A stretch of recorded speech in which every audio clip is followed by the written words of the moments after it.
Good morning. Yeah, the much anticipated Euros 2024 tournament gets underway tonight with Scotland and Germany going head to head in Munich. I'm delighted to say joining us now from Germany is the one and only football pundit Alan Shearer, former England captain, of course, who played for England at 3 Euros, scoring at Euro 96 and 2000.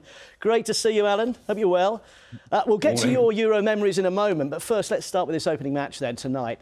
How can Scotland, what do they need to do to cause a big upset against the hosts?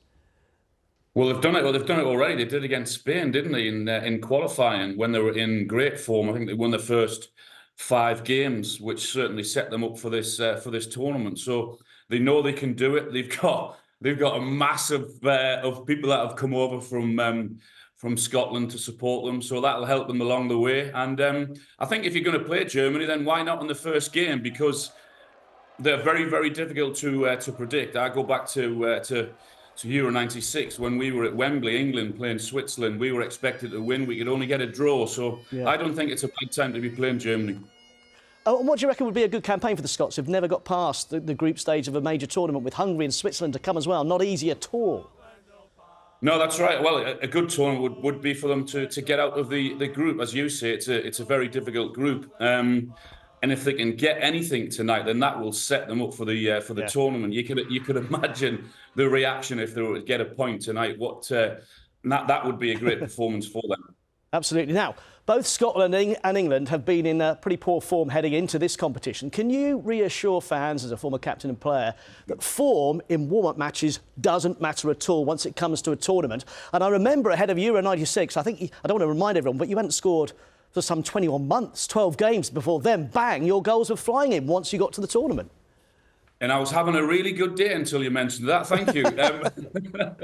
Yeah, I probably wouldn't have had an international career if we were judged on friendlies, because as you say, I hadn't scored for nearly 2 years in the friendlies leading up to 96. So yeah, I wouldn't read too much into results leading up to the major tournament. Once you get started, once you get the feel of the things and the atmosphere and everything else, then that's the place to be judged. So I wouldn't panic too much with that Iceland result.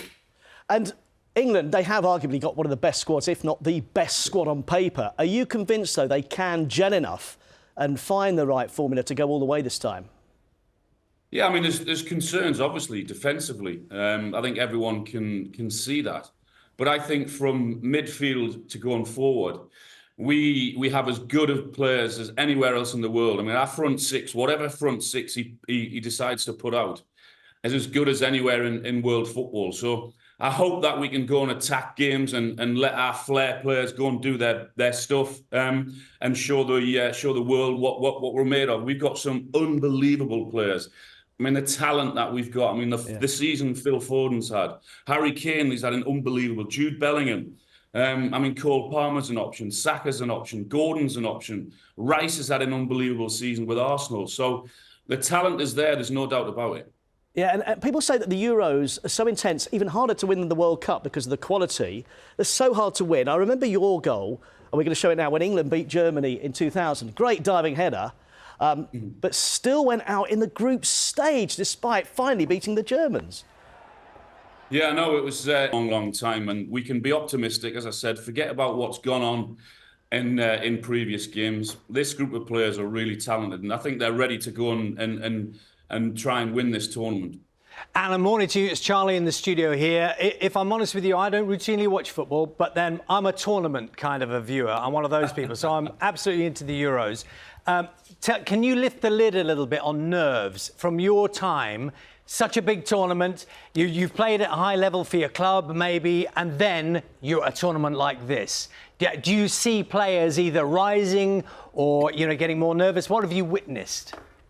Yeah, you go to the next level. I mean, everyone is looking at you, and most of the players are coming into this on the back of very, very good seasons. So you've got to try and keep that going. But I don't think nerves is the right word, Charlie. I think excitement is a more appropriate word, because these players are used to playing in big games. I mean, they've played in Champions League finals, in FA Cups, they've won league titles. So they're used to dealing with all that. But as I said, it does go to another level, because we, England, haven't won anything for such a long time. So we and these players have to carry that burden with them. But think because there's been so much spoken about now, all you want as a player, all you want the Scotland players or the England players this weekend will just want to get the tournament going because they've heard so much, it's been talked about so much, and just want to get out on the pitch and go and do their stuff. Absolutely. Alan, we really appreciate your time. Great to see you in Berlin this morning. We look forward to watching you and hearing you on the BBC over the next month. It should be quite a ride. There's so much to look forward to, isn't it? Yeah.